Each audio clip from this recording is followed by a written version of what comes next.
The sky wept on the day we buried Nathan. Heavy raindrops fell on the black umbrellas that dotted Oakwood Cemetery, as if the universe itself shared our grief. My son, my only son, was being lowered into the ground before my eyes, and with him, a part of me descended into that dark abyss as well.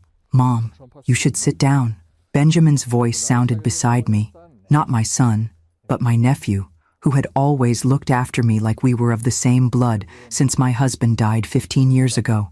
"I'm fine," I replied automatically, though my legs trembled beneath my black dress. At 67, I still considered myself strong, but nothing in life prepared me for burying my child.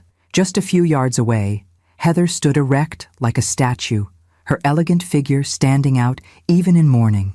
The black Chanel silk dress embraced her slender silhouette, the delicate veil partially covering her perfect face. I had never seen grief look so polished, so controlled. Not a single blonde hair out of place, not a smudge in her impeccable makeup.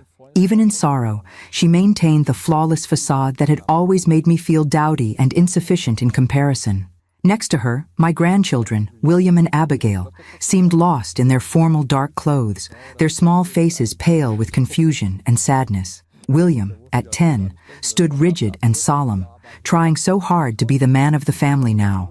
7-year-old Abigail clutched a small bouquet of white lilies, her fingers gripping them so tightly that the stems were almost broken. When her eyes met mine across the grave, she made a small movement, as if she wanted to run into my arms, but Heather's firm hand on her shoulder kept her in place. The pastor spoke about Nathan's life, his success in business, his generosity, his love for family. Beautiful words that seemed empty in the face of the finality of that coffin. Nathan had only been 42 when the aneurysm took him. No warning, no goodbye. Just a phone call at 3 a.m. informing me that my son had collapsed during a late meeting and never woke up. As a retired teacher, the pastor continued, Judith Wilson instilled in her son the love of knowledge and the importance of perseverance that led him to build Wilson Tech Solutions, now valued at over $40 million. I almost laughed at the irony. Yes, I had taught Nathan the value of education, of hard work, of integrity. I had raised him alone after my husband's heart attack when Nathan was just 16. I had worked 2 jobs to put him through college. But now, standing here as his body was committed to the earth, none of that mattered. Success, wealth, status, all meaningless in the face of death's cruel finality. My eyes drifted to Heather again. Her face remained impassive, but there was something in her eyes, a cold calculation that seemed inappropriate for the moment. In the 10 years since Nathan had met her at a technology conference, I never really connected with my daughter-in-law. She had been pregnant with William within 3 months of meeting Nathan, their whirlwind romance culminating in a lavish wedding that seemed designed more for magazine spreads than for genuine celebration. Over the years, she was polite when necessary, but always maintained a carefully constructed distance between us. "Grandma," a small hand touched mine. William had approached silently, his eyes, so much like Nathan's, glistening with contained tears. "Is Dad really down there?" I swallowed the knot that had formed in my throat. "Just his body, dear. What made your father special, his love, his kindness, his intelligence, is in you and your sister now. Mom says we're moving to California," he whispered, anxiety creasing his young brow. "Are you coming with us?" The question struck me like a physical blow. California? This was the first I'd heard of any move. My apartment in Boston, the home I'd lived in for 30 years, was just a 20-minute drive from Nathan's Connecticut estate. I saw the children weekly, sometimes more. California would mean... Before I could answer, Heather appeared at our side, her expensive perfume penetrating the damp air. "William, go back to your place," she ordered, her voice controlled but firm. "This isn't the time to chat." Her eyes briefly met mine, a clear warning in them. Without a word, William obeyed, leaving me with an emptiness that seemed to expand with each moment. I watched him return to his position beside Abigail, his small shoulders squared with the effort of containing his emotions. The ceremony ended with a final hymn, voices embargoed by grief, trying to follow the somber melody. One by one, the attendees threw flowers onto the coffin. When my turn came, I dropped the white rose that Nathan always said was my trademark. I cultivated them in the small garden of my apartment. "Goodbye, my boy," I whispered, words that only the weeping clouds heard. At the reception after the funeral, held in the mansion that Nathan and Heather had purchased just 2 years before, I felt like a stranger. The guests, many of whom I didn't recognize, circulated with champagne flutes, discussing in low voices the future of the company, the testamentary succession, rumors about who would take control of Wilson Tech. "Did he leave specific instructions for you?" asked my old friend Dorothy, sitting beside me on a leather sofa in the least crowded corner of the room. "Nathan always said I would be taken care of," I replied, watching Heather circulate through the hall, accepting condolences with the grace of a first lady. "But honestly, Dorothy, I don't care about the money. I just want to ensure I'll continue to be part of William and Abigail's lives." Dorothy followed my gaze to the children, sitting silently on a bench by the window, watching the rain that continued to fall. "You know, Heather," she commented softly, "she's always been ambitious." Ambitious was a kind word for it. Shortly after meeting Nathan 10 years ago, Heather had become pregnant with William. Their whirlwind romance had surprised everyone, especially me. Nathan, always cautious and methodical, had suddenly married a woman he'd known for only 3 months. By the time Abigail came along 3 years later, I had hoped that motherhood might soften Heather's hard edges. It hadn't. "She's mentioned California to William," I said, my voice tight with worry. "Apparently they're moving." Dorothy's eyebrows shot up. "Without discussing it with you? That's exactly what I've come to expect," I finished for her. Before we could continue, the family attorney, Mr. Donovan, stepped onto a small, improvised podium and cleared his throat to get attention. A hush fell over the gathering. "At the request of Mrs. Pierce Wilson," he announced formally, referring to Heather, "the reading of the will shall take place now for the immediate family and executors. I ask that the other guests give us privacy by withdrawing to the adjacent hall." My heart began to race. This was unexpected. Typically, will readings weren't conducted at funeral receptions, but Heather had always been one to break with tradition when it suited her purposes. As the room emptied, leaving only about 10 people, including Heather, the children, Benjamin, and some company executives, I felt a chill run down my spine. There was something in Heather's expression, a slight smile contained at the corners of her perfect mouth, that filled me with a dread I couldn't name. Mr. Donovan adjusted his glasses and opened a brown leather folder. "The last will and testament of Nathan James Wilson," he began, his voice steady despite the tension that had settled over the room. I sat stiffly in a leather armchair, hands clasped tightly in my lap to hide their trembling. Across from me, Heather had positioned herself in what had been Nathan's chair, a massive, throne-like piece at the head of the room. William and Abigail sat on either side of her, looking small and lost. As Mr. Donovan began reading the formal legal preamble, I caught Heather watching me with an expression that sent ice through my veins. Anticipation, mixed with what could only be described as triumph. Something was terribly wrong.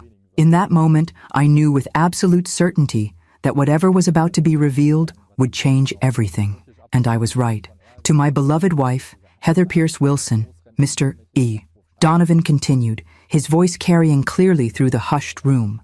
"I leave my entire estate, including but not limited to my shares in Wilson Tech Solutions, valued at approximately $42 million, our properties in Connecticut, Manhattan, and Aspen, all investments, accounts, and personal belongings." The words hit me like successive blows, each, entire and all, driving the air from my lungs more effectively than any physical attack could have. I gripped the arms of my chair, my knuckles whitening as I struggled to process what I was hearing. "Additionally," the lawyer continued, "Mrs. Pierce Wilson shall retain full custody and guardianship of our children, William and Abigail, with complete discretion over their upbringing, education, and place of residence." Complete discretion. The phrase echoed in my mind, its implications crystallizing with terrifying clarity. California. She could take them to California, or anywhere else, without consulting me, without any obligation to maintain my relationship with them. "To my colleagues at Wilson Tech Solutions, I express my gratitude for your loyalty and dedication." The room began to swim before my eyes, the elegant furnishings blurring into indistinct shapes as I fought against the encroaching darkness at the edges of my vision. This couldn't be right. Nathan had always promised, had explicitly told me just months ago over dinner at my apartment, that I would be taken care of, that my relationship with the children would be protected. "Mom," Benjamin whispered, his hand warm on my shoulder. "Are you all right?" I nodded mechanically, though nothing was all right. Nothing would ever be all right again. First, the loss of my son, and now this, the potential loss of my grandchildren, the only remaining pieces of Nathan in this world. When Mr. Donovan finished reading the various charitable bequests and company directives, a heavy silence fell over the room. Then, hesitantly, I raised my hand like the school teacher I had been for 30 years. "Mr. Donovan," my voice sounded strange to my own ears, thin and wavering. Was there no provision for me? The attorney glanced down at the documents, then back at me with genuine regret in his eyes. "I'm afraid not, Mrs. Wilson. There is no specific bequest to you in this document." The silence that followed was deafening. Benjamin's grip on my shoulder tightened protectively. "This is outrageous," he muttered. Nathan would never what? Heather's voice cut through the room like a blade. She rose from her chair, a vision of elegant mourning, but her eyes gleamed with something that looked disturbingly like satisfaction. My husband clearly knew what he was doing. The will speaks for itself. She turned to me directly, her perfect features arranged in a facsimile of compassion that didn't reach her eyes. "Judith, I understand this must be disappointing for you. Perhaps Nathan assumed I would look after your needs voluntarily." "The children," I managed to say, my voice barely above a whisper. "I only care about still being in their lives." Something hardened in Heather's expression. "About that," she said, her tone cooling measurably. "As Mr. Donovan just read, I have full discretion over the children's upbringing. We'll be relocating to California next month. Fresh start and all that." "But surely I can visit," I pressed, panic rising in my chest. "Or they could stay with me during school breaks. Nathan would have wanted—" "What Nathan would have wanted," Heather interrupted sharply, "is clearly stated in his will. My children need stability now, not to be shuttled back and forth. Besides," she added, her voice dropping to a cruel whisper as she leaned closer to me, "your life ended with his, Judith. You're nothing to us now. Nothing." Gasps from around the room told me others had heard her vicious words. Benjamin stood abruptly, his face flushed with anger. "How dare you speak to her that way?" Heather straightened, smoothing her dress with manicured hands. "I think this emotional outburst demonstrates exactly why the children need protection from destabilizing influences." She nodded to a security guard standing by the door. "Please escort Mrs. Wilson from the premises. She's clearly too distraught to remain." The security guard, a young man who looked deeply uncomfortable with his assignment, took a hesitant step forward. "You can't do this," I protested, rising unsteadily to my feet. "William, Abigail." The children looked at me with wide, frightened eyes, but remained rooted beside their mother. William's face was a mask of confusion and distress, while tears began to stream down Abigail's cheeks. She made a small movement toward me, but Heather's hand clamped firmly on her shoulder once more. "This is still my house," Heather said coldly, "and you are no longer welcome in it." The humiliation burned as hot as the grief.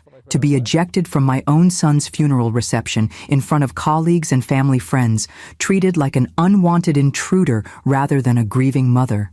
"Wait," Mr. Donovan's voice cut through the chaos. He was still standing at the podium, but now he held up his hand, his expression grave. "There's one final section of the will that I have not yet read." Heather turned to him, irritation flashing across her perfect features. "What are you talking about?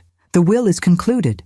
"Not quite," Mr. Donovan replied, adjusting his glasses as he turned to the final page. "There is a final clause that Nathan added privately, 3 months before his death." The room went utterly still. Even the thunder outside seemed to pause in anticipation. "The clause reads as follows," Mr. Donovan continued, his voice stronger now. "In the event that my wife, Heather Pierce Wilson, should at any time attempt to separate my mother, Judith Wilson, from our children, or should she display contempt, cruelty, or disrespect toward my mother, this will shall be rendered null and void, and an alternate distribution shall take immediate effect." Heather's face froze in disbelief. "What? That's impossible. I was with him when he signed the will. There was no such clause." "As I said," Mr. Donovan replied calmly, "this was added privately, with myself and 2 partners at my firm as witnesses. Nathan specifically requested that this section remain sealed until the initial reading was complete." He turned the page and continued reading. Under such circumstances, the distribution shall be as follows. 80% of my entire estate shall pass directly to my mother, Judith Wilson, while 20% shall remain with Heather Pierce Wilson. Furthermore, joint custody of my children shall be legally established between my wife and my mother, with neither having the right to relocate the children without the other's express consent. The moment Mr.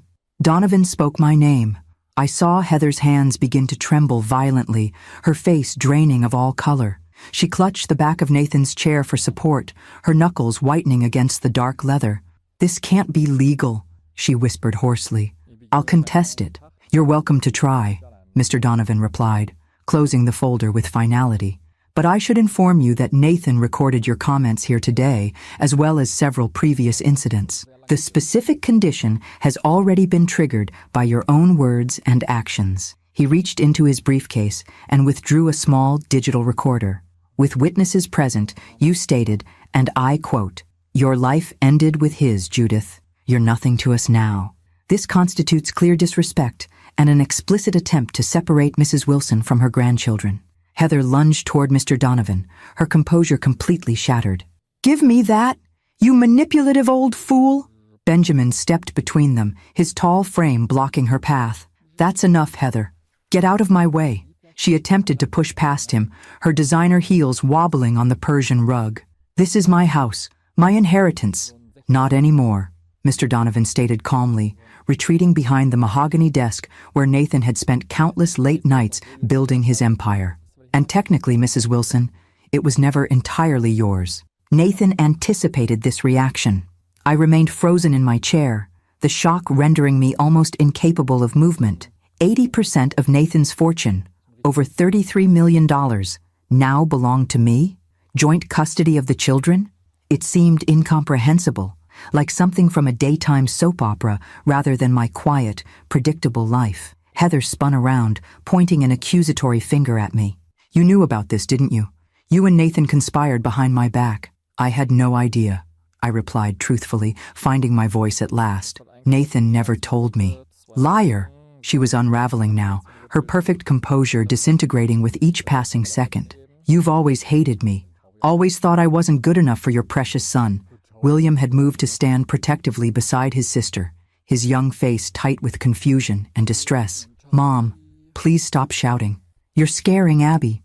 The sight of my grandson, so young yet trying so hard to be brave, broke through my paralysis. I rose from my chair and crossed to the children, kneeling before them despite the protest of my aging knees. "It's going to be all right," I promised, opening my arms. Abigail broke free from her mother's slackened grip and threw herself into my embrace, her small body shaking with sobs. William hesitated only a moment before joining us, his arms wrapping around both his sister and me. As I held my grandchildren, Nathan's children, I looked over their heads at Heather. Her carefully constructed world had just imploded, leaving her standing amid the ruins of her plans and pretenses. For the first time since I'd known her, she looked genuinely vulnerable, shocked, frightened, and utterly lost. In that moment, despite everything, I felt a flicker of pity for her. But it was quickly extinguished by the memory of her cruel words and the knowledge of what she had intended for me. A life without the children, without any connection to the family I loved. "We have much to discuss," Mr. Donovan said, breaking the charged silence. "Perhaps it would be best if the children were taken somewhere more peaceful while we address the details." As the nanny led William and Abigail from the room, their reluctant glances back at me filled with confusion and hope, I straightened my shoulders and prepared to face whatever came next. Nathan, my brilliant, prescient son, had somehow anticipated this exact scenario and protected me from beyond the grave. Now it was my turn to be strong, for him, for the children, and for myself. The study door closed behind the children with a soft click that seemed to punctuate the moment, dividing my life into clear, before, and after. Benjamin remained protectively at my side, while Heather paced the room like a caged animal, her composure completely shattered. "I want to see the document," she demanded, raking perfectly manicured fingers through her hair, disrupting its careful arrangement. "I want to see this supposed secret clause with my own eyes." Mr. Donovan nodded, sliding the papers across the polished mahogany desk. "By all means." Heather snatched them up, her eyes darting frantically across the pages. I watched as her expression shifted from disbelief to horror to a cold fury that transformed her beautiful features into something almost unrecognizable. "This is Nathan's signature," she conceded finally, her voice tight. "But it doesn't matter. I'll contest it. No court will uphold a secret codicil designed to entrap me." "I wouldn't be so certain," Mr. Donovan replied, his calm demeanor a stark contrast to her frenzy. "Nathan was very thorough. Not only did he record multiple instances of your stated intentions regarding his mother, but he also documented your communications with real estate agents in California, dating back 6 months. Communications you deliberately concealed from him, I might add." Heather's head snapped up. "He was spying on me?" "He was protecting his family," Mr. Donovan corrected. "All of his family, including his mother. There's more you should see," he continued, opening his laptop and turning it to face us. "Nathan recorded this video statement to accompany the revised will." My heart constricted painfully as Nathan's face appeared on the screen, healthy, vibrant, his blue eyes serious but clear, recorded just months before the aneurysm would claim his life. I reached out involuntarily, my fingers hovering just above the screen as if I could somehow touch him across the barrier of time and death. "If you're watching this," Nathan began, his voice steady, "then something has happened to me, and certain events have transpired at the reading of my will." Heather sank into a chair, her eyes fixed on her husband's image. "Heather," Nathan continued, addressing her directly, "if you're seeing this, it means you've done exactly what I feared you might do. You've attempted to cut my mother out of our children's lives. I've watched how you've subtly pushed her away over the years, making excuses for missed visits, scheduling conflicts with family events, belittling her opinions on child-rearing. Each word struck like a physical blow, not just to Heather, but to me as well. I had noticed these patterns, but had always doubted myself, wondering if I was being overly sensitive or imagining slights that weren't there. To hear Nathan confirm that it had been deliberate, systematic, it validated years of hurt while simultaneously breaking my heart that he had seen it happening and never confronted it directly. "I've recorded numerous instances," Nathan continued, "including conversations in which you explicitly stated your intention to finally be free of her meddling once you had control of the estate. I had hoped you would prove me wrong. I had hoped that, in the event of my death, grief might soften your heart. Clearly, I was mistaken." Heather's face had gone ashen. "Turn it off," she whispered. Mr. Donovan ignored her. "Mom." Nathan turned his gaze slightly, as though looking directly at me. "I know this must be overwhelming for you. You never cared about money or status, only family. That's why I'm entrusting you with the bulk of my estate. Not because I think you want it, but because I know you'll use it to protect what matters most. William and Abigail." Tears blurred my vision. Even from beyond the grave, my son understood me perfectly. "The terms are simple," Nathan continued. 80% of everything I own now belongs to my mother. The remaining 20% goes to Heather. Joint custody of the children is non-negotiable. If Heather contests this, additional documentation will be submitted to the court demonstrating her unfitness as the sole guardian. This includes evidence of her affair with Jeffrey Simmons, CFO of Rival Tech, which began 6 months ago. Heather made a strangled sound. "How did he—" "I've known for months," Nathan said, answering her unfinished question. "I hired a private investigator when I first suspected. The evidence is comprehensive and would be deeply embarrassing for you professionally and personally if made public. I suggest you accept the terms of the revised will without contest." An affair. The revelation struck me with surprising force. I had never imagined Heather capable of such betrayal. Her carefully cultivated image as the perfect wife and mother, her apparent devotion to Nathan, all a facade concealing secrets and deceptions I couldn't have fathomed. The video continued for several more minutes, with Nathan outlining specific provisions for the children's education and care. When it finally ended, the silence in the room was absolute, broken only by the distant rumble of thunder outside. Mr. Donovan closed the laptop. "There are copies of all documentation, including the video, in secure locations." Nathan was very thorough. I looked at Heather, expecting more rage, more threats. Instead, I found her staring vacantly at the dark computer screen, all fight suddenly drained from her body. For the first time, I saw her not as the polished, calculating woman who had always intimidated me, but as someone broken, A woman who had gambled everything and lost. What happens now? Benjamin asked, breaking the silence. Now, Mr. Donovan replied, gathering his papers, the assets will be transferred according to the revised will. I suggest both Mrs. Wilson and Mrs. Pierce Wilson retain separate counsel to navigate the details of the joint custody arrangement. I rose from my chair on unsteady legs, still processing the enormity of what had just occurred. In a single afternoon, I had lost my son, nearly lost my grandchildren, and become a multimillionaire. None of it seemed real. Heather, I said quietly, approaching her chair, regardless of what's happened, we both love those children. For their sake, we need to find a way forward. She looked up at me, her mascara smudged beneath eyes that now held something I'd never seen there before. Defeat. You've won, Judith, she said flatly. What more do you want from me? This isn't about winning, I replied. It's about what Nathan wanted, for his children to have both of us in their lives. She laughed bitterly. Always so noble. No wonder Nathan adored you.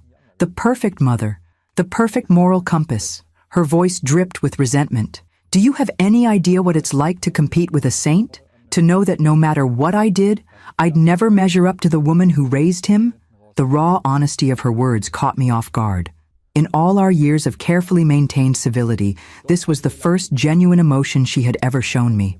I never saw it as a competition, I said softly. Of course you didn't. You didn't have to. She turned away, shoulders sagging. Just go, take your victory and go. We'll have our lawyers sort out the details. As I moved toward the door, intending to find William and Abigail, Heather's voice stopped me. He was working too hard, she said suddenly. Those last few months, something was wrong, but he wouldn't talk about it. Did he say anything to you? About his health? I turned back, surprised by the question.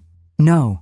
He seemed fine when I saw him at Sunday dinner 2 weeks before it happened. She nodded slowly, as if confirming something to herself. He kept secrets from both of us, it seems. There was something in her tone, a hint of knowledge or suspicion beyond what had been revealed. That made me wonder what else Nathan might have concealed from us both. But before I could question her further, the door opened and William appeared, his young face solemn. Grandma, can we go home with you tonight? He asked, his voice small but determined. Abby keeps crying, and she says she wants to stay with you. Home. The word hung in the air between us. My modest 2-bedroom apartment was hardly equipped for 2 children. But the need in William's eyes, the silent plea for stability amid the chaos that had engulfed their world, made such practical concerns seem trivial. Of course you can, sweetheart, I assured him. If your mother agrees. We both looked to Heather, who remained slumped in her chair, defeat written in every line of her body. Fine, she muttered, not meeting our eyes. Take them.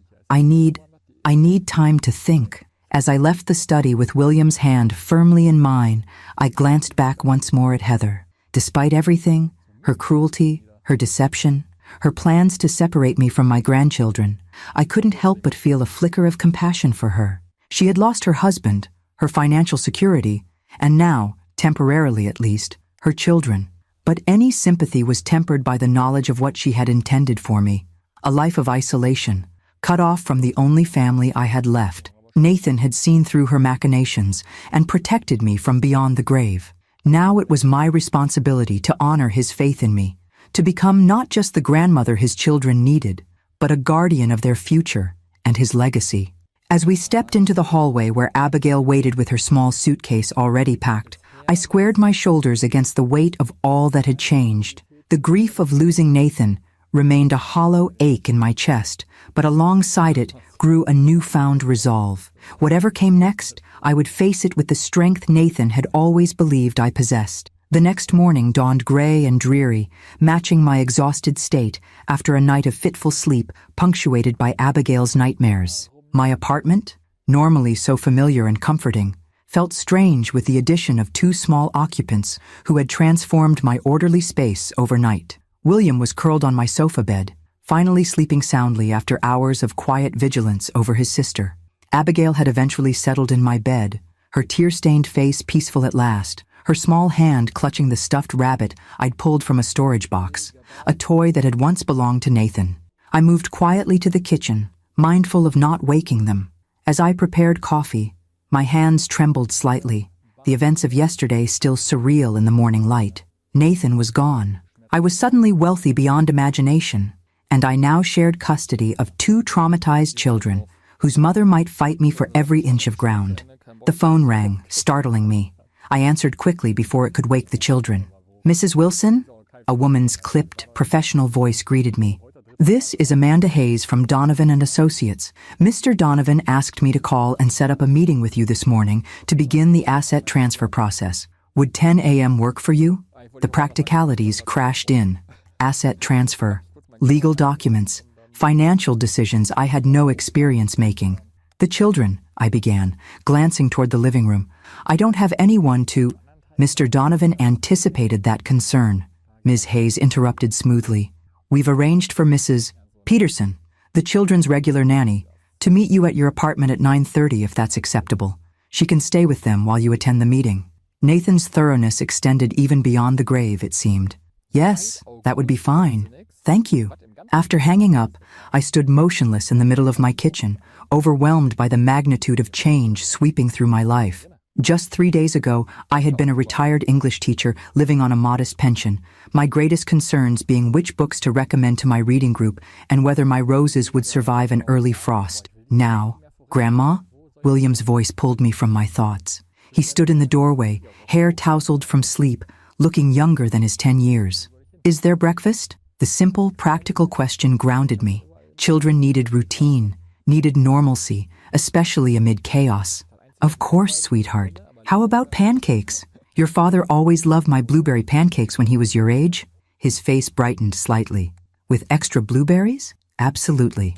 As I gathered ingredients, William perched on a stool at my small kitchen island, watching with the intense focus that reminded me so much of Nathan as a boy. "Are we going to live with you now?" he asked suddenly, his voice carefully neutral in that way children have when they're trying to be brave. I measured flour, buying time to formulate an answer that wouldn't add to his uncertainty. "Not exactly. Your father arranged for us to share time with you, your mother and me, so you'll spend some time at her house and some time here with me. But we're not moving to California." "No," I assured him, remembering the explicit terms of the will. "Not unless both your mother and I agree it would be best for you, which I don't think will happen." He nodded, absorbing this. "Dad knew Mom was going to try to take us away from you, didn't he? That's why he made that special part of the will." The perceptiveness of children never ceased to amaze me. "Your father wanted to make sure you and Abigail would have both of us in your lives. Even though Mom and you don't like each other?" I nearly dropped the mixing bowl. "William, what makes you say that?" He gave me a look far too knowing for his years. "Mom always gets that tight smile when you visit. And she makes those comments after you leave, about your clothes, or your apartment, or how you interfere with our schedule." My heart sank. I'd always been careful never to speak negatively about Heather in front of the children, assuming she extended the same courtesy to me. Clearly, I'd been mistaken.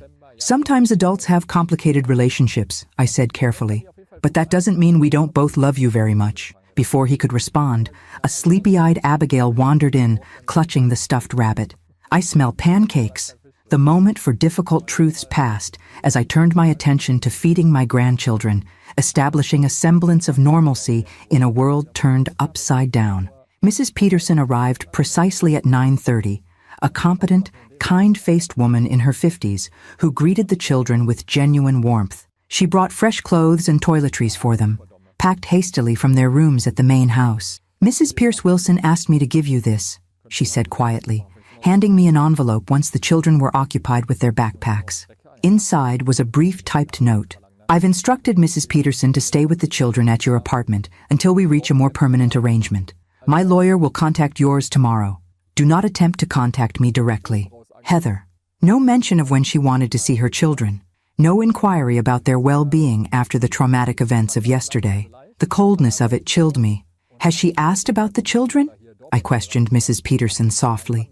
A flicker of something, disapproval, perhaps, crossed the nanny's face. She asked if they were safe and adequately accommodated. I assured her they were. The stark inadequacy of Heather's concern angered me more than her previous day's cruelty. These were her children, children who had just lost their father and witnessed their mother's public unraveling.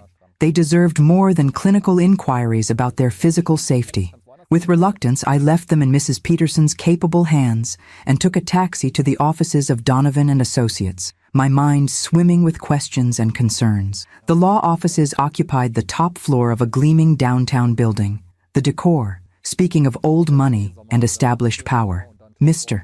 Donovan greeted me personally, ushering me into a conference room where 3 other people awaited, a financial advisor, an accountant, and another attorney specializing in estate law. Mrs. Wilson, Mr. Donovan began once introductions were complete. I know this is overwhelming, but we need to move quickly to secure the assets before Mrs. Pierce Wilson can attempt to access or move them. Has she tried? I asked, alarmed by the urgency in his tone. She called the company's CFO at 6 a.m. today, attempting to authorize a wire transfer of $5 million to a private account, he confirmed grimly. Fortunately, he had already been notified of the will's provisions and declined the transaction. The desperate move surprised me. Was Heather attempting to hide assets, or was she simply securing what she saw as her fair share before it could be taken from her? What do you need from me? I asked, straightening in my chair. For the next 2 hours, I signed documents, provided identification, created new accounts, and authorized changes that made my head spin. The numbers involved seemed abstract, unreal. Millions in liquid assets, property values, stock options, intellectual property rights. Nathan's fortune, painstakingly built over years of innovation and strategic investment, now substantially mine to manage. The most pressing concern, said Melissa Kang, the sharp-eyed financial advisor, is Wilson Tech Solutions itself. You now own 80% of a company valued at over $40 million, but you know nothing about running it. We need to establish your role and authority immediately before the board attempts to seize control in the power vacuum. I don't want to run the company, I protested. I'm a retired English teacher, not a tech executive.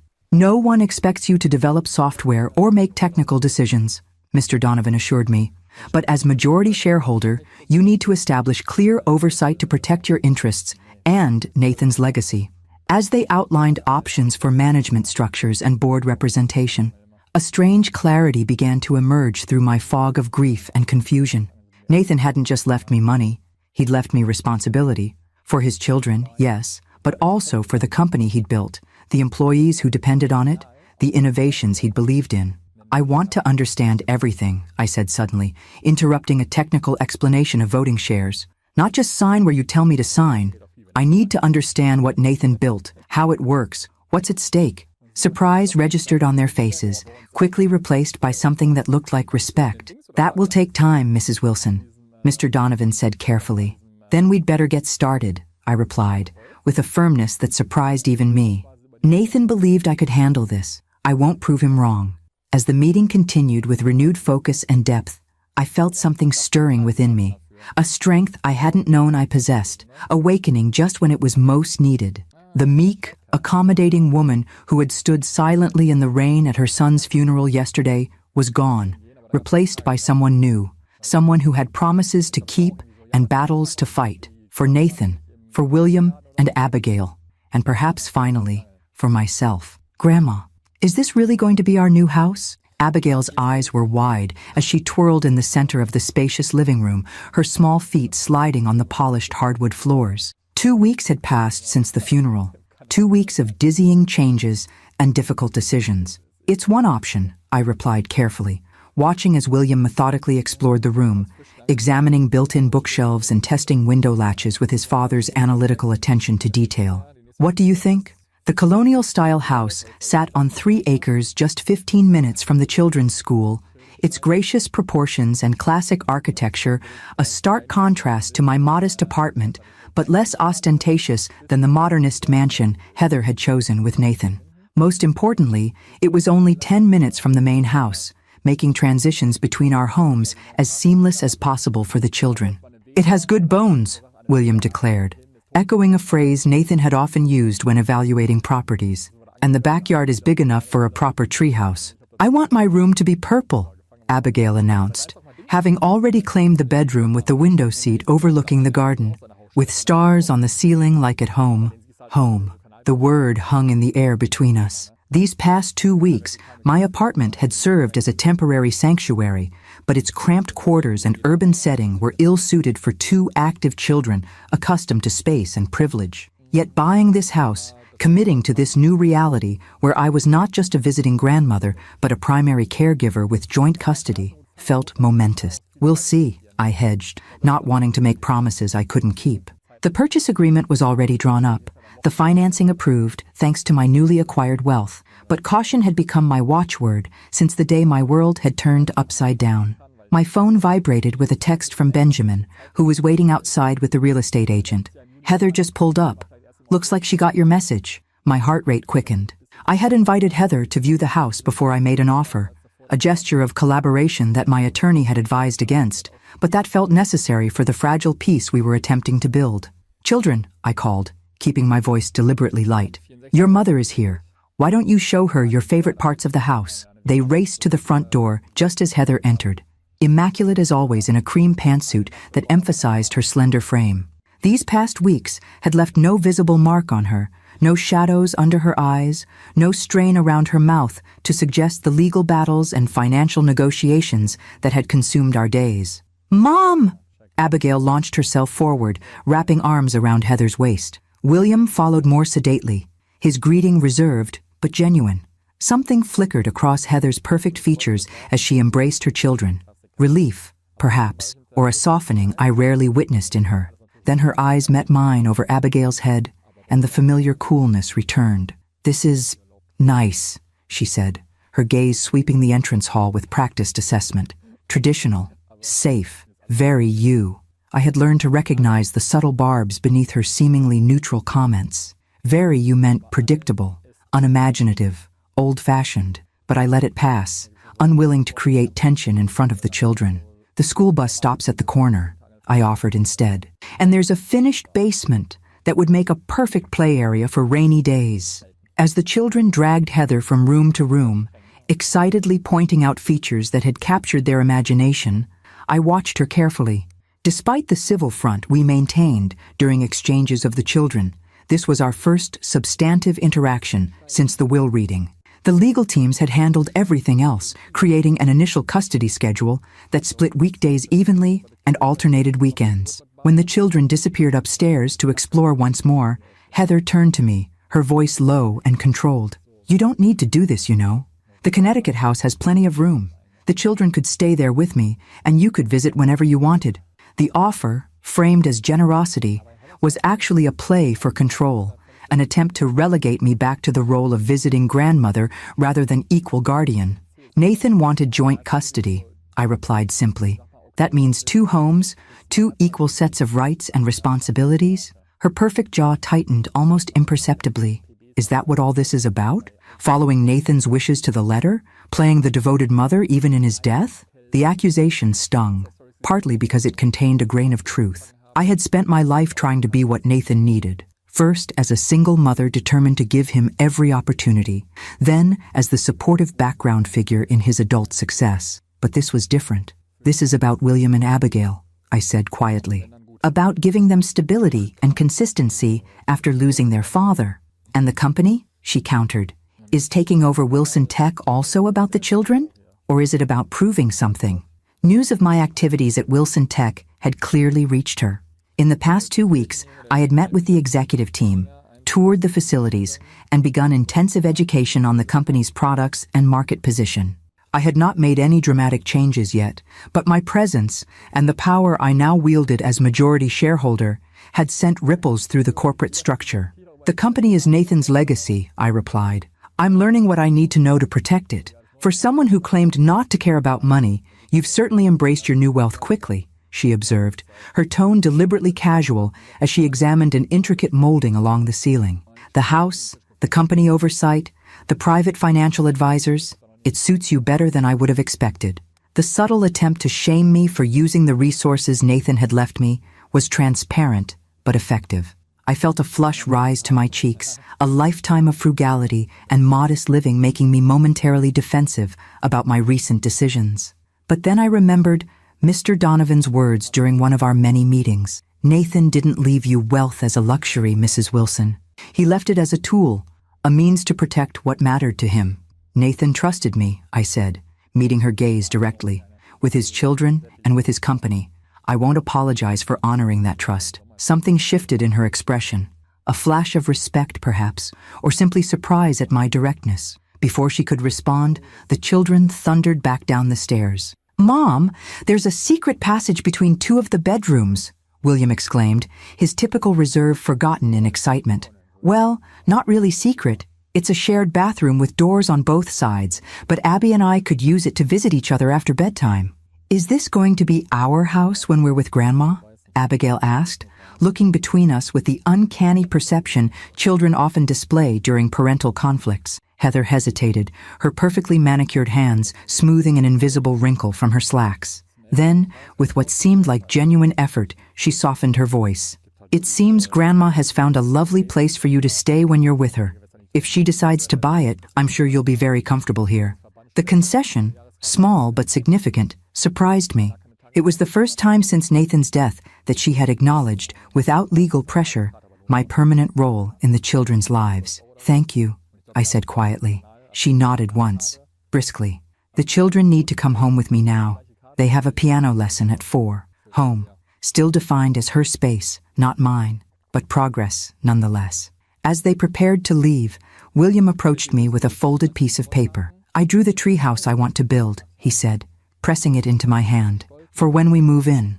The simple act of faith, his certainty that this house would become our shared home, cemented my decision. Whatever complications lay ahead with Heather, with the company, with the massive changes in my life, the children needed this stability, needed me to be not just their grandmother, but their guardian, their advocate, their safe harbor in the storm that had claimed their father and transformed their mother.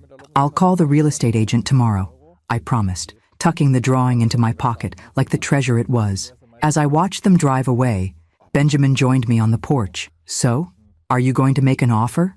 "Yes," I replied, surprising myself with the certainty in my voice. "It's time to stop reacting and start building something new." For the first time since Nathan's funeral, I felt not just pushed by circumstances, but pulled by purpose, by a vision of what could be rather than what had been lost. Heather would continue to challenge me. The company would demand more than I had ever imagined giving, and grief would remain my constant companion. But standing on the porch of what would soon be my new home, I glimpsed the path forward. Not the quiet, contained life I had expected in my retirement, but something richer and more demanding. A second act I had never anticipated, but now embraced with growing resolve. 1 month after Nathan's death, I found myself seated at the head of a gleaming conference table in the Wilson Tech Solutions headquarters, surrounded by men and women in expensive suits who regarded me with barely concealed skepticism.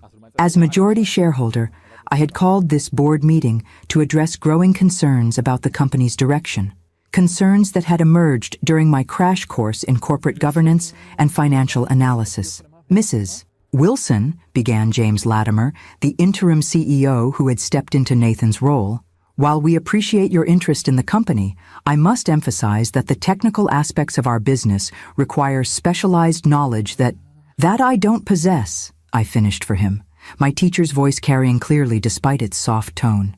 "Yes, Mr. Latimer, you've made that point in our previous 3 meetings. What you haven't explained is why the Phoenix platform, the project my son described as the future of the company, is experiencing developmental delays that weren't disclosed to shareholders." A ripple of discomfort passed through the room.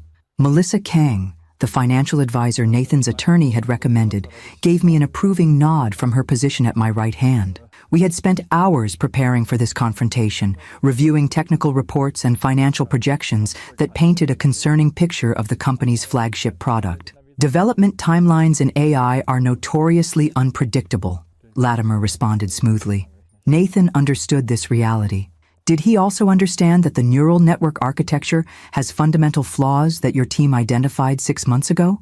I asked, sliding copies of an internal report across the table. "Or that research funding was redirected to executive compensation packages while these problems remained unsolved?" The silence that followed was deafening. I had spent my career reading rooms full of reluctant students. This group was no different. Some shifted uncomfortably, avoiding eye contact, while others maintained poker faces that couldn't quite hide their surprise at my level of preparation.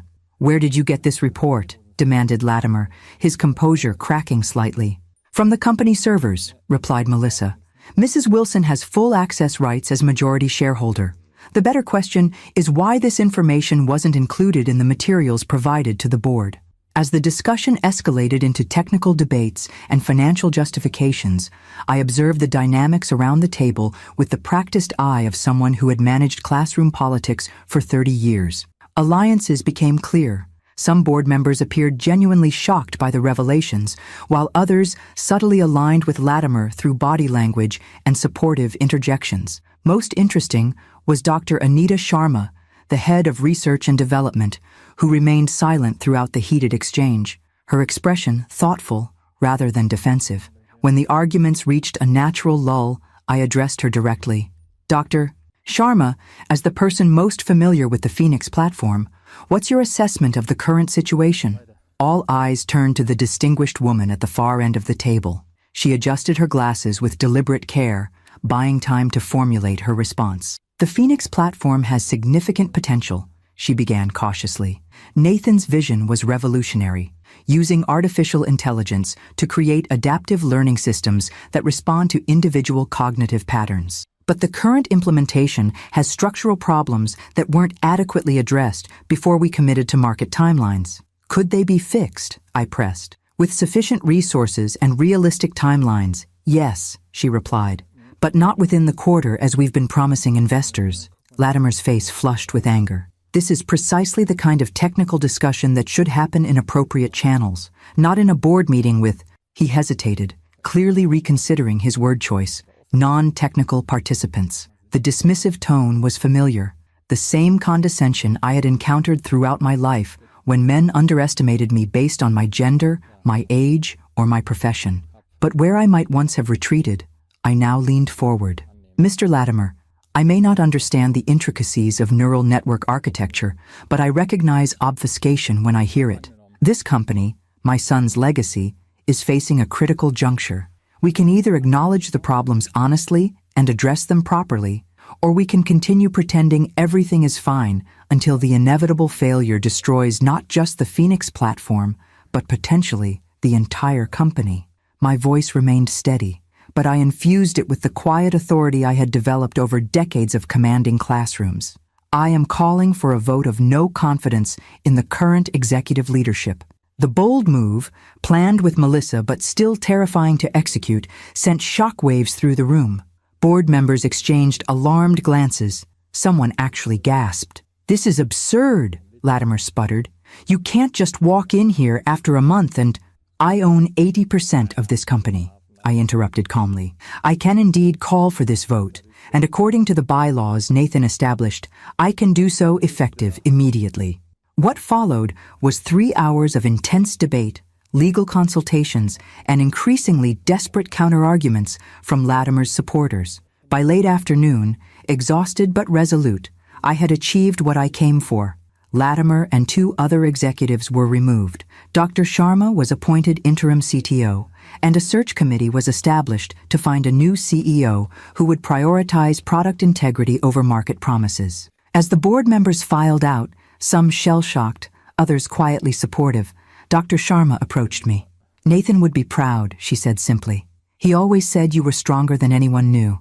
The validation, from someone who had worked closely with my son, brought unexpected tears to my eyes. "I'm just trying to protect what he built." "It's more than that," she replied. "You're showing the same courage he did when he founded this company, choosing the harder right over the easier wrong." I gathered my papers, emotionally and physically drained from the confrontation, but also experiencing a curious sense of accomplishment. "Will you help me understand the technical challenges? I need to know what we're facing if I'm going to continue making these kinds of decisions." "Of course," she agreed readily. "Nathan always said you were a quick study." The mention of Nathan, these casual remembrances from people who had known different facets of him than I had, both pained and comforted me. Each new story was a fresh connection to him, even as it underscored his absence. My driver was waiting when I emerged from the building into the fading afternoon light. I checked my watch, calculating whether I would make it home before William and Abigail returned from their day with Heather. The custody schedule we had established divided weekdays between us, with transitions occurring at 6 p.m., a routine that provided stability for the children while minimizing direct interaction between Heather and me. But as I settled into the back seat, my phone rang, Heather's number appearing on the screen. My stomach tightened instinctively. She rarely called directly, preferring to communicate through texts or, when necessary, through the children's nanny. "Hello, Heather," I answered, keeping my voice neutral. "I just received a very interesting call," she began without preamble, her tone sharp with anger. "Apparently, you staged quite the coup at Wilson Tech today." News traveled fast in corporate circles. I made necessary changes to address serious concerns about the company's direction. "Without consulting me?" The indignation in her voice was palpable. "I may only own 20%, Judith, but that's still a significant stake. I have a right to be involved in major decisions." The demand caught me off guard. Since the will reading, Heather had shown no interest in the company beyond ensuring her financial stake was secure. She had focused instead on maintaining her social standing, carefully crafting a public narrative about Nathan's death and the amicable arrangement regarding the children that bore little resemblance to reality. "You've never expressed interest in the company's operations before," I pointed out. "In fact, you've missed the last 3 shareholder briefings, because they were scheduled during my time with the children," she countered. "A deliberate choice on your part, I suspect." The accusation stung, partly because it contained a grain of truth. I hadn't intentionally scheduled meetings to exclude her, but I hadn't gone out of my way to accommodate her schedule either. "What is it you want, Heather?" I asked directly, fatigue making me less diplomatic than usual. A brief silence followed. Then, "I want a seat on the board, and a role in the company that reflects my position as Nathan's widow and a significant shareholder." The request, or demand, surprised me. "You have no background in technology or business management," I reminded her. "What exactly would you contribute to board discussions?" "I was married to Nathan for 10 years, she replied, her voice tight with suppressed emotion. "I listened to him talk about this company every day. I attended every corporate function, cultivated relationships with investors and partners. I understand the human side of this business better than you ever will." There was truth in this that I couldn't deny. While I had been the distant, supportive mother, Heather had been immersed in Nathan's professional world, witnessing its politics and personalities firsthand. "I'll consider it," I said finally.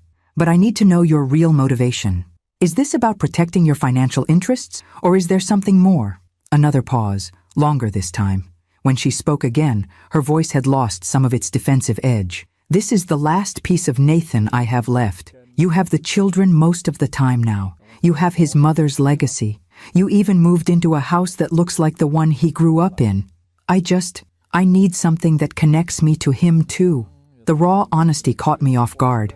Beneath the polished exterior and calculated maneuvers, Heather was grieving too, mourning not just Nathan, but the life and identity she had built as his wife. "Come to the house tonight when you drop off the children," I suggested, making a decision I hoped I wouldn't regret. "We should discuss this in person."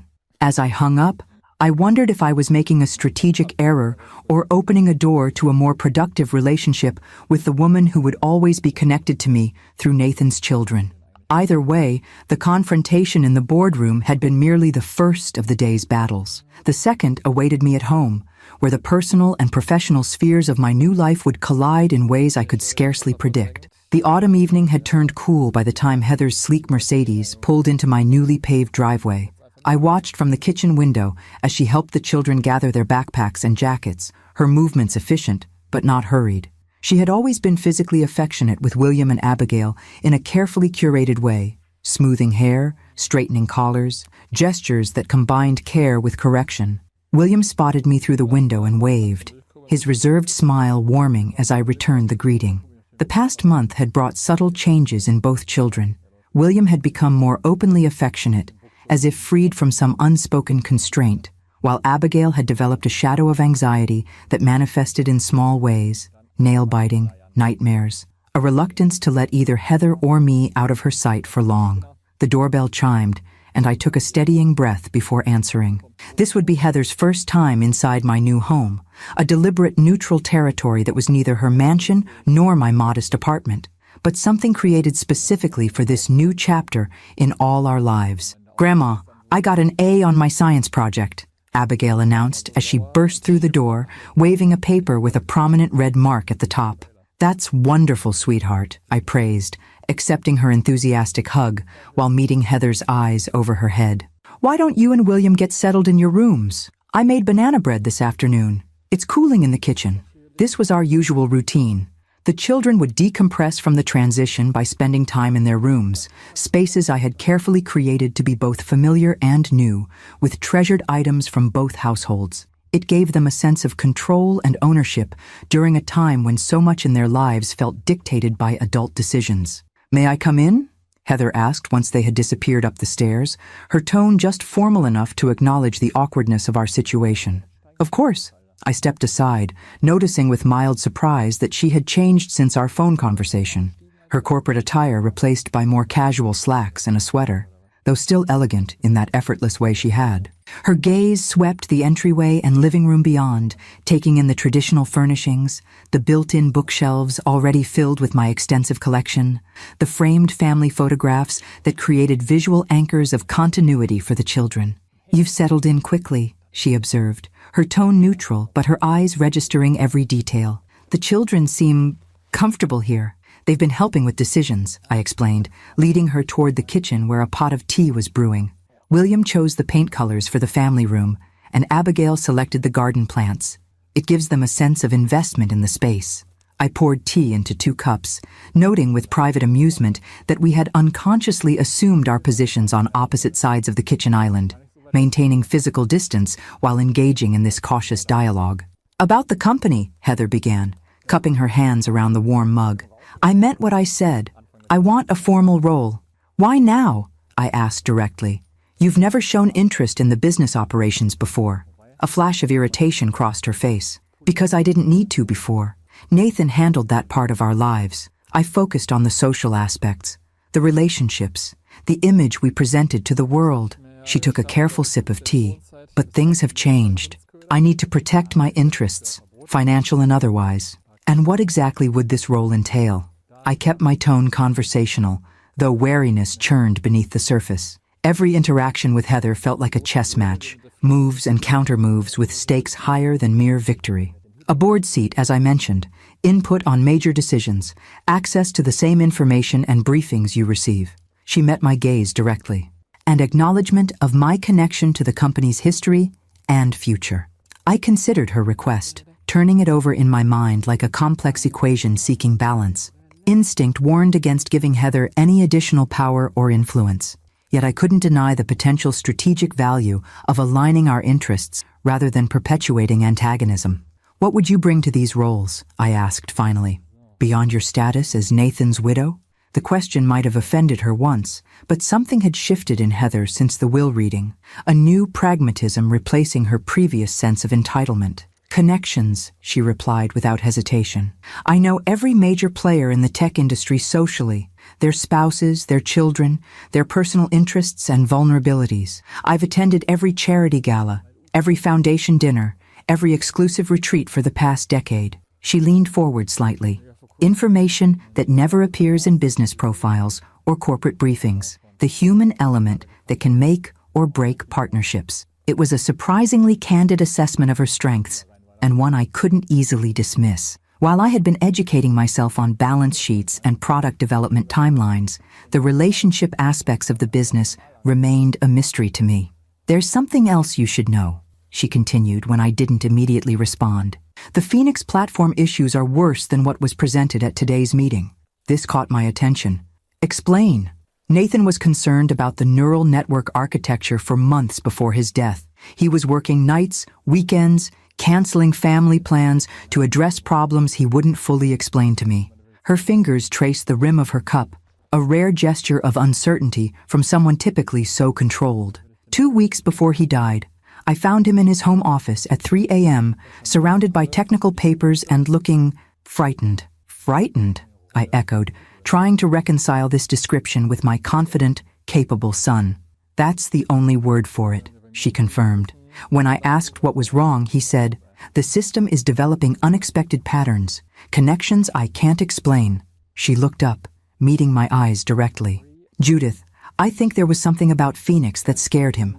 something beyond routine technical challenges. The revelation hung between us, unsettling in its implications. If Nathan had been truly worried about the platform's development, why hadn't he shared those concerns with his executive team? Or with me? "Have you mentioned this to anyone else?" I asked, mind racing with possibilities. She shook her head. "Who would I tell? The board members who just got fired? The development team that reports to them?" A hint of her old sharpness returned. Besides, it was a private conversation between husband and wife. I wasn't even sure if I should tell you. "Why are you telling me now?" "Because despite everything between us, I know you loved Nathan, and I know you want to protect his legacy." She set down her cup with deliberate care. "The changes you made today at the company were necessary. I wouldn't have approached it the same way, but your instincts were right." The admission, so unexpected from a woman who had fought me at every turn, left me momentarily speechless. Before I could formulate a response, footsteps thundered down the stairs, and William appeared in the doorway. "Mom, Grandma, come quick. There's something wrong with Abby." We both moved instantly, maternal instinct overriding any lingering tension. Upstairs, we found Abigail sitting on her bed, face pale, breathing in short, rapid gasps. "Panic attack," Heather diagnosed immediately, kneeling before her daughter. "Abby, look at me. Focus on my voice." I sat beside her on the bed, one hand rubbing gentle circles on her small back, while Heather guided her through breathing exercises with practiced efficiency. Within minutes, Abigail's breathing slowed, color returning to her cheeks. "I dreamed about Daddy," she whispered, tears spilling down her face. "He was trying to tell me something important, but I couldn't hear him." Heather and I exchanged glances over her head, momentarily united in our concern for this child who carried grief too heavy for her small shoulders. "It's all right, sweetheart," I soothed. "Dreams can feel very real, but they're just our minds trying to process our feelings." "Your father loved you very much," Heather added, smoothing Abigail's tangled curls. "Sometimes our hearts miss people so much that they appear in our dreams." The tenderness in her voice, a genuine maternal warmth I had witnessed too rarely, reminded me that despite our differences, Heather loved these children. Whatever calculation and ambition drove her other actions, her devotion to William and Abigail was real. Later, after the children had settled down with books and the promised banana bread, Heather and I retreated to my study to continue our interrupted conversation. "She's had 3 attacks this week," Heather admitted, sinking into a chair with uncharacteristic weariness. "The school counselor says it's normal grief response, but it's heartbreaking to witness," I finished for her. She nodded, a moment of perfect understanding passing between us, the shared pain of watching Nathan's children struggle with his absence. "About your proposal," I said, returning to our earlier discussion. "I'll support your appointment to the board on one condition, which is we present a united front regarding the children. No more subtle undermining, no more competing for their affection or loyalty. They need both of us strong and working together, especially now." Heather studied me for a long moment, her expression unreadable. Then she extended her hand across the desk that had once been Nathan's, a gesture both formal and surprisingly genuine. "Agreed," she said simply. As we shook hands, I recognized that this wasn't friendship or even trust, merely a pragmatic alliance born of necessity and shared purpose. But for 2 women who had begun as adversaries, perhaps it was enough to forge a path forward, for Nathan's children, for his company, and for the complex future that bound us together, whether we wished it or not. 6 weeks after our tentative alliance began, I sat in Nathan's home office, a room Heather had left untouched since his death, preserved like a museum exhibit to a life interrupted. The mahogany desk was still arranged with mathematical precision, laptop centered, notepads stacked at precise angles, pens aligned in a leather holder. Even the chair remained positioned exactly as he had left it that final evening before heading to the late meeting from which he would never return. "This feels intrusive," I admitted to Heather, who stood by the window, arms crossed defensively across her chest, like reading someone's diary. "It's necessary," she replied, though her rigid posture suggested she found this invasion of Nathan's private space equally uncomfortable. "If there's anything in his personal files about the Phoenix platform concerns, we need to find it before the technical review next week." Our unlikely partnership had evolved over the past month into something approaching functional, if not exactly warm. Heather had taken her seat on the board with surprising effectiveness, her social intelligence complementing my more analytical approach. Together, we had begun untangling the complex web of issues facing Wilson Tech, most critically, the troubling questions surrounding the Phoenix platform. Dr. Sharma's comprehensive technical review had confirmed Heather's suspicions. The AI system was exhibiting unexpected behaviors that couldn't be explained by its programming. Most concerning were pattern recognition anomalies that appeared to learn faster than the algorithms should allow, creating connections across datasets that had never been explicitly linked. Nathan kept most of his work on the secure company servers, Heather continued, but he sometimes made notes on his personal laptop, especially in the last few months, things he didn't want the team to see until he was certain. I nodded, powering on the laptop that had remained closed since Nathan's death. The screen illuminated, requesting a password. Heather leaned over my shoulder to enter it. Abigail Williams Odom 715. The children's names combined with their birth month and day. He changed it 3 months before he died, she explained. It used to be our anniversary date. The small detail, this digital evidence of Nathan's shifting priorities, hung between us for a moment. Another reminder of the fractures in their marriage that neither of us had fully acknowledged. The desktop appeared, organized with the same methodical precision as his physical workspace, folders labeled by project, by year, by category. Nothing immediately stood out as unusual or concerning. Try his personal email, Heather suggested. He sometimes sent himself notes or links when he was working on something away from his desk. The email application opened to reveal hundreds of unread messages, condolences, business inquiries, automated notifications that had accumulated since his death. I scrolled carefully through the sent folder, searching for anything Nathan might have documented about his concerns. There, Heather pointed. That one to Dr. Sharma, sent at 2:17 a.m. 3 days before he died. The subject line read simply, "Anomalous Patterns, Confidential." I clicked to open it, scanning the brief message. Anita, attaching the logs from last night's regression testing. The pattern emergence in dataset C isn't following expected parameters. System is creating correlations between the medical diagnostic inputs and the educational assessment frameworks that were never part of the training model. More concerning, when I isolated the neural pathway clusters responsible, I found activity signatures that don't match our architectural design. It's as if the system is developing processing methods beyond its programming. I've taken the test environment offline until we can determine whether this represents a fundamental flaw or something more interesting. Please review privately before our next team meeting. NW. Medical diagnostic inputs? I questioned, turning to Heather. Phoenix is an educational technology platform. Why would it be processing medical data? Heather's brow furrowed. I don't know. Nathan never mentioned anything medical in connection with Phoenix. We continued searching, methodically working through email folders, document directories, even browser history.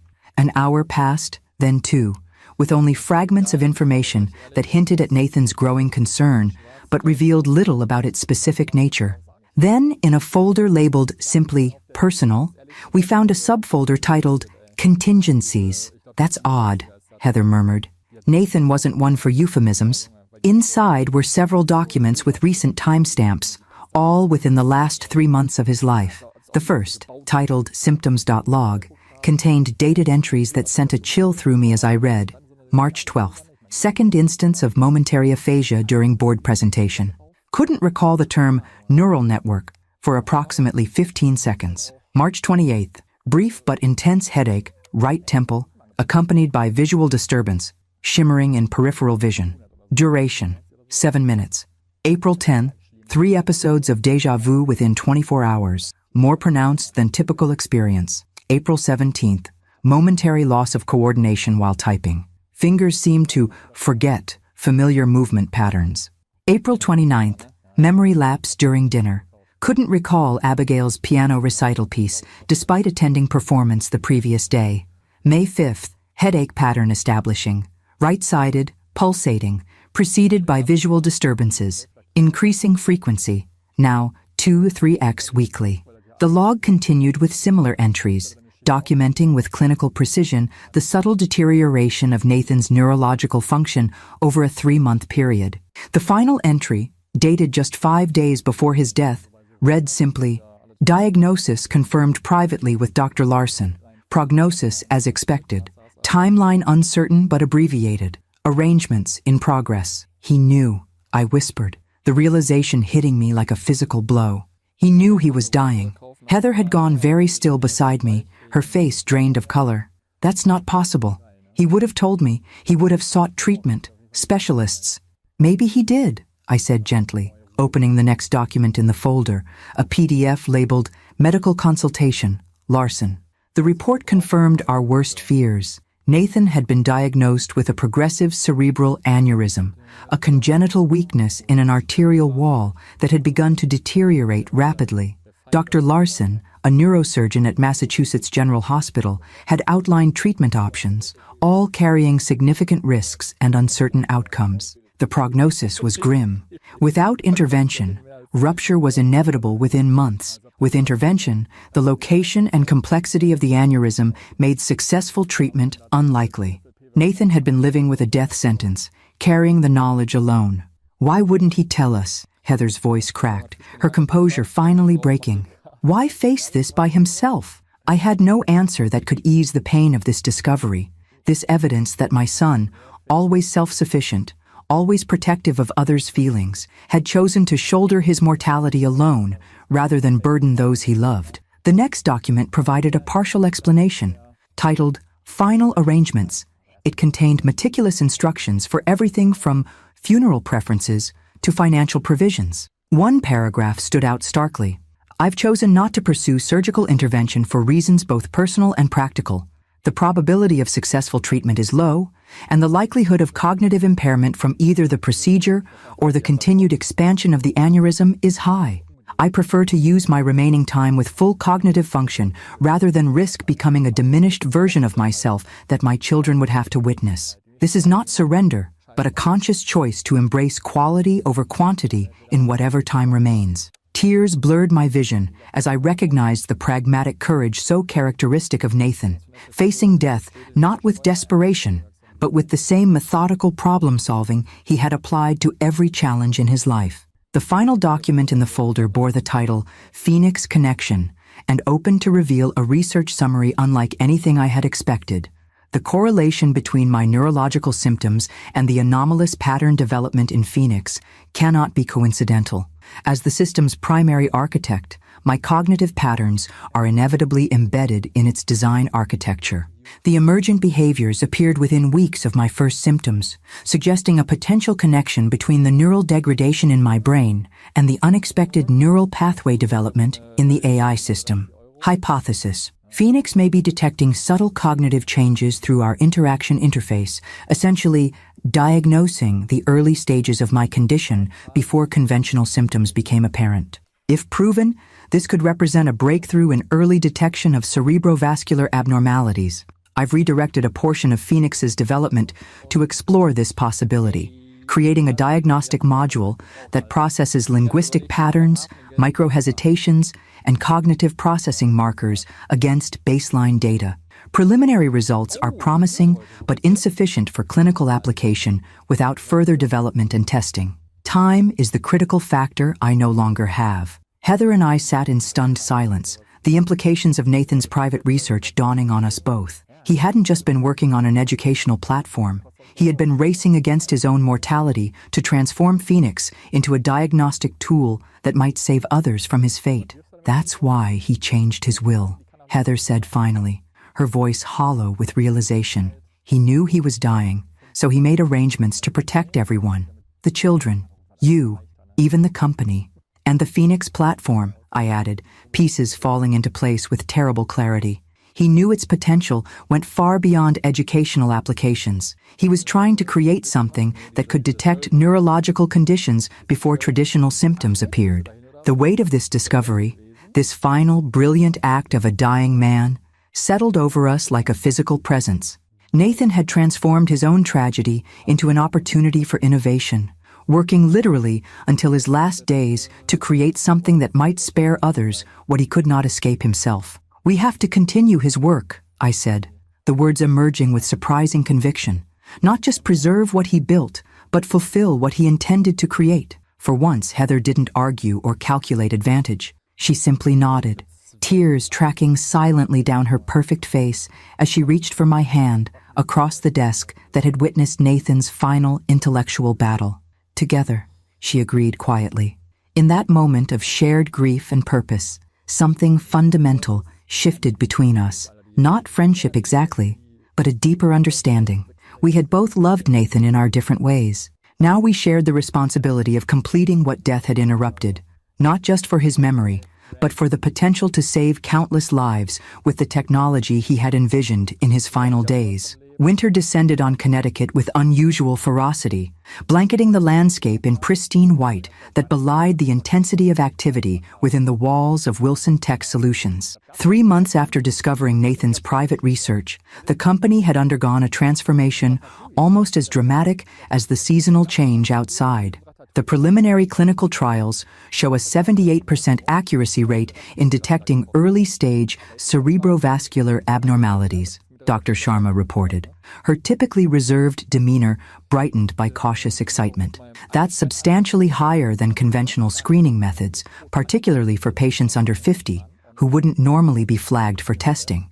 We sat in the newly renovated conference room. Heather, Dr. Sharma, myself, and the specialized team we had assembled to continue Nathan's work. What had begun as a private mission shared between unlikely allies had evolved into Phoenix Medical, a separate division of Wilson Tech, dedicated to developing the diagnostic applications Nathan had envisioned in his final months.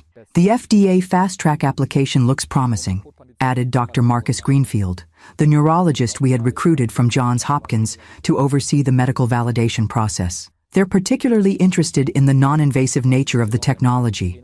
If the expanded trials confirm these results, we could be looking at regulatory approval within 18 months rather than the typical 3 to 5 years. I glanced at Heather, who sat beside me taking meticulous notes on her tablet. Our working relationship had evolved into something neither of us could have predicted in those first bitter days after Nathan's death. Not friendship exactly. Too much history and fundamental difference in temperament prevented that. But a partnership founded on mutual respect and shared purpose. What about the privacy concerns? Heather asked, ever attuned to the potential public relations challenges. The system essentially analyzes behavioral and cognitive patterns without explicit awareness from the subject. The ethics committee raised valid questions about informed consent. This was Heather's particular strength, anticipating the human elements that might complicate or derail technical achievements. Where I focused on educational applications and organizational structure, she navigated the complex social and ethical landscapes with surprising nuance. We've revised the consent protocols to address those concerns, Dr. Greenfield assured her. Users will now receive explicit disclosure about the diagnostic monitoring components, with opt-in rather than opt-out provisions. As the meeting continued with detailed technical discussions, I found my thoughts drifting to Nathan. How astonished and pleased he would be to see his final project not only continuing, but accelerating beyond his initial vision.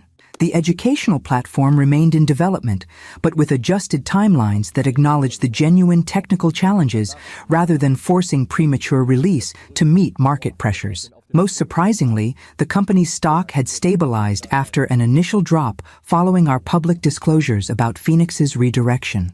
Transparency, it seemed, had earned more investor confidence than the previous administration's obfuscation. After the meeting concluded, Heather and I walked together toward the parking garage, our breath forming small clouds in the frigid air of the underground structure. "William's birthday party is Saturday," she said, breaking the comfortable silence between us. "He's asking if we could do it at your house instead of mine. Apparently, your backyard sledding hill is superior terrain for the snow fort competition he's planning." I smiled at the precise quotation of William's formal phrasing, so like Nathan in his methodical approach to even childhood pleasures. "Of course, I'd be happy to host. That means I'll handle Abigail's party in the spring," she continued, the quick calculation typical of how we now approached shared parenting responsibilities. A careful balance sheet of time, effort, and occasions that ensured neither child felt the weight of adult tensions. We had reached our respective cars, her sleek Mercedes and my more practical SUV, vehicles that reflected our different approaches to life as aptly as anything could. "There's something else," Heather said, her hand resting on her car door but making no move to open it. "Dr. Larson called this morning. He's reviewed Nathan's medical records and our research data. He believes Phoenix might have detected Nathan's aneurysm up to 6 months before conventional symptoms appeared. The information hit me with physical force. The confirmation that Nathan's self-diagnosis had been correct, that the technology he developed in his final months might indeed have saved him had it existed earlier. 6 months, I echoed, the implications staggering. Enough time for preventative treatment. Enough time to change everything, Heather agreed, her voice uncharacteristically soft. He was right, Judith, about all of it.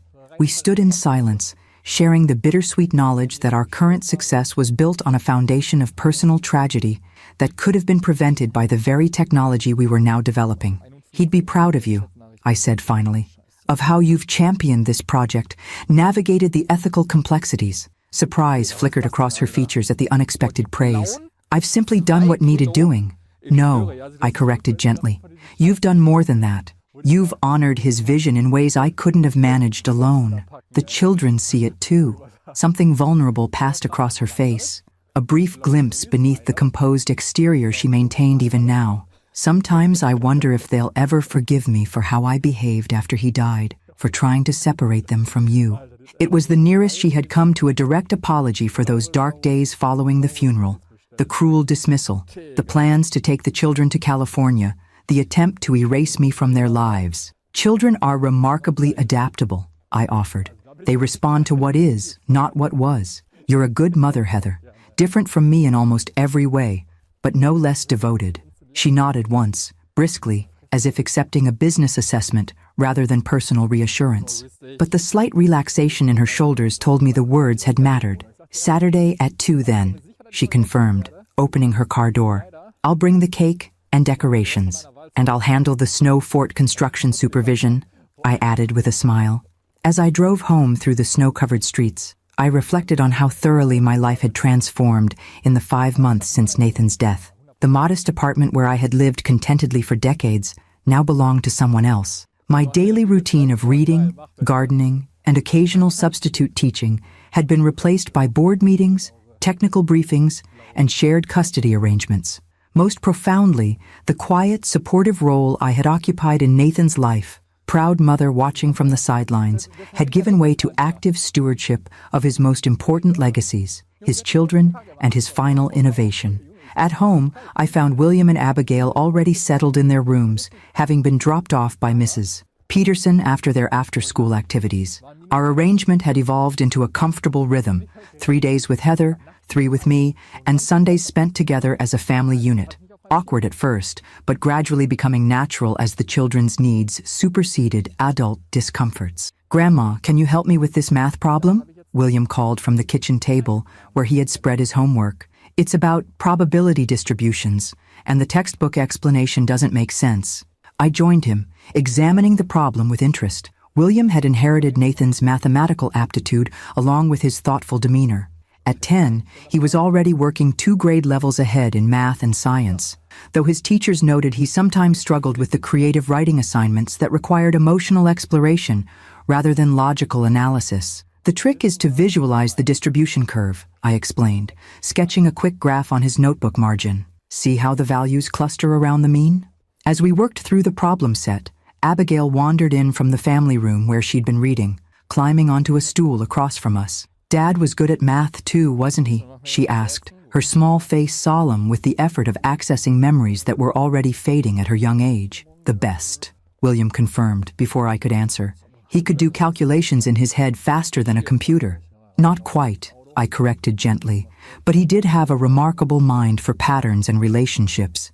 That's what made him so good at designing complex systems like Phoenix. Is that why you and Mom are working on his special project? Abigail asked, revealing more awareness of our activities than I had realized. To finish what he started?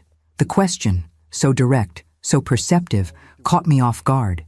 Heather and I had been careful to shield the children from the specifics of Nathan's medical condition and his private research, feeling they were too young to process the knowledge that their father had known he was dying. In a way, I acknowledged carefully, your father had big dreams for how his technology could help people. We want to make sure those dreams come true. Abigail nodded, seemingly satisfied with this explanation. I think he visits me sometimes, she confided, her voice dropping to a near whisper. not like a ghost or anything, but sometimes when I'm falling asleep, I can almost hear him telling me everything will be okay.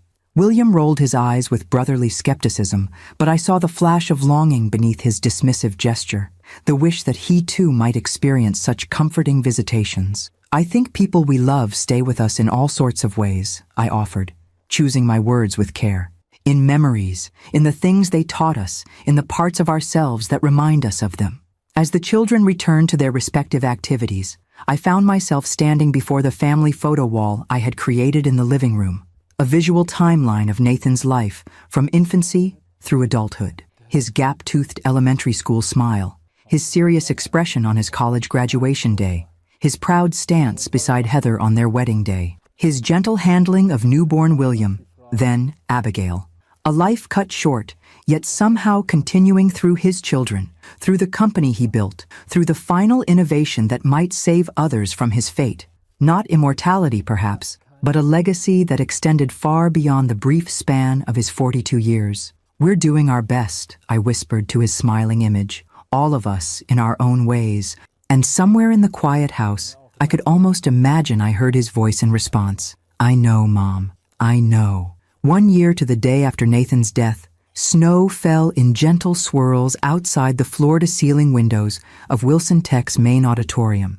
The space was filled to capacity. Employees, industry partners, medical professionals, and family members gathered for the official launch of Phoenix Medical, now rebranded as Nathan's Beacon, in honor of its creator and inspiration. I stood slightly off stage, watching as Heather delivered the opening address with the polished confidence that had once intimidated me, but now earned my genuine respect. She had transformed over the past year, channeling her formidable social intelligence and ambition into shepherding Nathan's final project through the complex worlds of medical regulation, ethical oversight, and public perception. 1 year ago today, she was saying, her voice steady despite the emotional weight of the anniversary, we lost not only a brilliant innovator, but a visionary who understood that technology's highest purpose is to serve humanity's deepest needs. What began as an educational platform designed to adapt to individual learning patterns evolved, in Nathan's final months, into something far more profound, a system capable of detecting subtle neurological changes that precede conventional symptoms of potentially fatal conditions. From my vantage point, I could see William and Abigail seated in the front row, both solemn in their dark, formal attire, yet visibly proud as they listened to their mother speak about their father's legacy. At 11 and 8, they had weathered a year of profound loss and adjustment with remarkable resilience, adapting to their shared custody arrangement and the public attention that increasingly surrounded their father's final innovation. Today, we are honored to announce that Nathan's Beacon has received conditional FDA approval for clinical implementation in 50 major medical centers across the country, Heather continued, gesturing toward Dr. Greenfield and the medical advisory board seated behind her. Early detection of cerebrovascular abnormalities could save thousands of lives annually and prevent the devastating consequences of stroke and aneurysm rupture that too many families have endured. As she spoke, I reflected on our improbable journey from bitter adversaries to functional partners. The transformation hadn't been easy or linear. We had navigated setbacks, disagreements, and the occasional resurgence of old tensions. Yet the shared commitment to Nathan's vision and to the well-being of his children had provided a foundation solid enough to withstand these challenges. I would now like to invite Judith Wilson, Nathan's mother and the co-director of the Nathan's Beacon Initiative, to share the educational applications that will make this technology accessible beyond clinical settings. Taking a deep breath, I stepped onto the stage, accepting the microphone with a nod of thanks. Public speaking had never been my strength. 30 years teaching high school English had accustomed me to classrooms, not auditoriums. But this moment demanded my voice, not just my behind-the-scenes guidance. When my son was a little boy, I began, deliberately eschewing the formal speech I had prepared. He once asked me why people couldn't solve problems before they became problems. By the time we notice something's wrong, he said, it's already a big mess. Why can't we catch it when it's just a little mess? A gentle ripple of appreciative laughter moved through the audience. That childish wisdom evolved into the man who, even facing his own mortality, sought to create a system that could detect little messes before they became irreversible tragedies. The clinical applications Dr. Greenfield and his team have developed are just the beginning.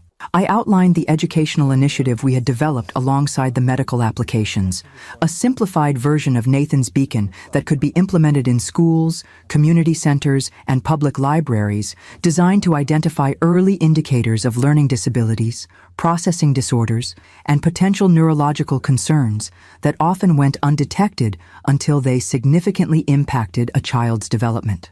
Nathan believed that technology should adapt to human needs, not force humans to adapt to technological limitations, I concluded. Today, we honor that belief by making this technology available not just to specialists in advanced medical facilities, but to teachers, librarians, and community health workers who often serve as the first line of observation for children's developmental well-being.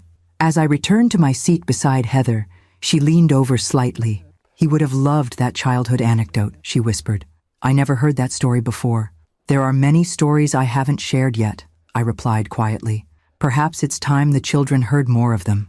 The rest of the ceremony proceeded with technical demonstrations, testimonials from early trial participants, and the formal ribbon cutting that symbolized the launch of Nathan's Beacon into the world beyond Wilson Tech's development labs. Throughout it all, I found my attention repeatedly drawn to William and Abigail, to their proud posture when their father was mentioned, to their quiet dignity in the face of so many strangers discussing the man they had lost. After the ceremony, as attendees mingled during the reception, I found myself standing beside the memorial portrait of Nathan that had been unveiled as part of the event, a striking image captured at the height of his success, his expression thoughtful, yet determined, so characteristic of how he had approached every challenge in his life. "He looks so young," came a voice beside me. I turned to find Benjamin, who had flown in specifically for the ceremony. "It's still hard to believe he's gone." "Yes," I agreed, studying the familiar features of my only child, forever preserved in this moment of vitality. "Though in some ways, it feels like he's more present than ever." Benjamin nodded, understanding what I meant without need for elaboration. Nathan's influence permeated everything now: the company's direction, the technological innovation bearing his name, the co-parenting arrangement that had emerged from the chaos of his death. "How are you really doing, Judith?" he asked, his concern genuine. "This past year has been extraordinary by any measure." I considered the question carefully, looking across the room to where Heather stood with the children, one arm casually draped around William's shoulders as they spoke with Dr. Sharma. The tableau would have been unimaginable a year ago, this functional family unit forged from tragedy and initial animosity. "I'm not who I was," I said finally. "Grief changes you. Responsibility changes you. But I think Nathan would approve of who I'm becoming. He would be bursting with pride," Benjamin assured me, his hand warm on my shoulder. "You've honored him in the most meaningful way possible." Later that evening, after the formal events concluded, Heather surprised me by suggesting we take the children to Nathan's grave together, something we had never done as a unit, having navigated our initial grief in separate parallel tracks. The cemetery was peaceful under its blanket of fresh snow, the gathering darkness softened by the warm glow of the memorial lanterns that lined the paths. William and Abigail walked slightly ahead of us, their small forms silhouetted against the twilight sky, occasionally stopping to brush snow from the stone markers that caught their attention. "This is the first time I've been back since the funeral," Heather admitted quietly, as we followed at a respectful distance. I couldn't face it before." "It gets easier," I offered, drawing from my own experience of loss, first my husband, then my son. "Not better exactly, but less raw." She nodded, uncharacteristically vulnerable in this sacred space. "I've been thinking about what you said months ago, about us both loving Nathan in our different ways. You were right. I didn't love him the way you did, with that unconditional maternal devotion. But I did love him, in my way."